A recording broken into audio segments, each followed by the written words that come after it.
भाजपा के राज और नायब सैनिक के शासन में हरियाणा में बंदूकें शासन कर रही हैं। यह आरोप कांग्रेसी नेता रणदीप सुरजेवाला ने लगाए हैं। सुरजेवाला के इन्हीं आरोपों को लेकर आज अंबाला में पूर्व मंत्री असीम गोयल ने तीखी प्रतिक्रिया दी और कांग्रेसियों को आड़े हाथों लिया। गोयल ने सुरजेवाला पर पलटवार करते हुए कहा कि शायद ये अपना समय भूल गए हैं। उन्होंने कहा कि ये अपने समय के विधायकों, मंत्रियों के आपराधिक रिकॉर्ड निकलवा कर देख ले। जिन लोगों को इन्होंने संरक्षण दिया, ये उनका भी रिकॉर्ड निकलवा ले। गोयल ने कहा कि आज अपराधियों के लिए हरियाणा में कोई जगह नहीं है। सुरजेवाला की तकलीफ कुछ और है। साहब अपना समय भूल गए।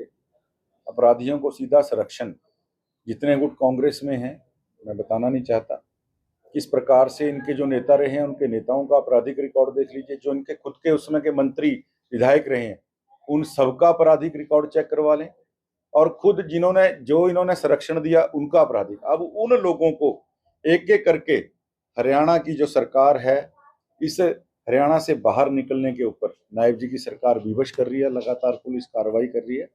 तो ये दर्द कहीं और किसी चीज का दर्द जो है, सुरजेवाला साहब को बिलबिलाहट हो रही है, आप समझ सकते हैं।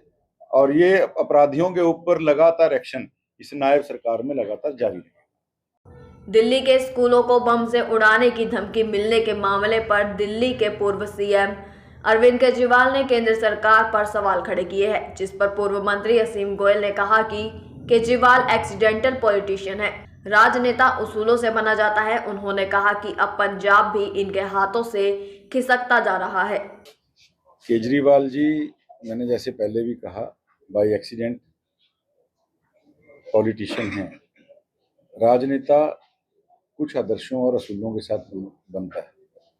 आप एक झूठी बात करके कि कांग्रेस और बीजेपी से कभी भी नाता नहीं रखूंगा, और आप किस प्रकार से कांग्रेस से हाथ मिलाकर दिल्ली में सत्ता को आपने काबिज किया, ये मैं नहीं कह रहा, पूरा देश जानता है।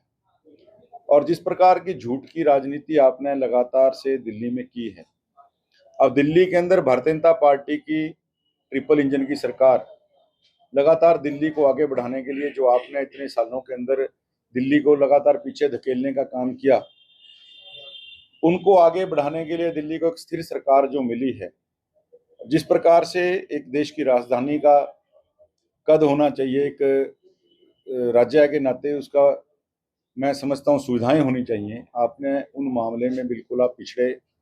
और आज आपको जब पंजाब भी आपसे खिसकता दिख रहा है, तो आप अपने केवल उस झूठ की दुकान के अंदर केवल बातों से झूठी राजनीति करने का काम कर रहे हैं। माननीय अमित शाह जी, माननीय मोदी जी और माननीय रेखा गुप्ता जी लगातार दिल्ली को इस देश की राजधानी के नाते लगातार आगे बढ़ाने में लगे हैं और लगातार उसकी चिंता करें। वहीं हर गुरुवार की तरह आज भी पूर्व मंत्री असीम गोयल ने अपने निवास स्थान पर जन सुनवाई कार्यक्रम के तहत आम जन की समस्याओं को सुना और उनका मौके पर ही समाधान किया।